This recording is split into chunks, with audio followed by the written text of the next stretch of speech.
মানুষকে মানুষ হত্যা করে ফেলবে, এমনকি যেই ব্যক্তি হত্যা করেছে ওই ব্যক্তিও জানবে না যে কেন হত্যা করেছে, আর যাকে হত্যা করা হয়েছে সেও জানবে না যে কেন হত্যা করা হলো আমাকে।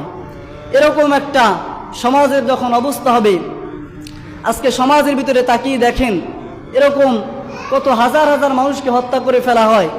এই যে গত একদিন আগে যে ছেলেটাকে হত্যা করা হলো, কি জন্য তারা মেরে ফেললো? আর এগুলো এতটাই কুলাঙ্গার, এরা বিশ্ববিদ্যালয়ে পড়ে, এক একজন লেখাপড়া শিক্ষিত, এদের অনেক ডিগ্রি আছে, অনেক শিক্ষাবিদ্যা তাদের ভিতরে আছে, কিন্তু এরা মূলত এরা মানুষই হতে পারে নাই।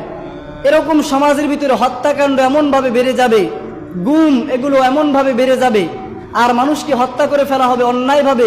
হত্যা করা এটা কতটা যে অপরাধ, আল্লাহ পাক রব্বুল আলামিন বলেন যে আমার কাছে সবচাইতে ঘৃণিত কাজ হলো একটা মানুষকে অন্যায়ভাবে হত্যা করা।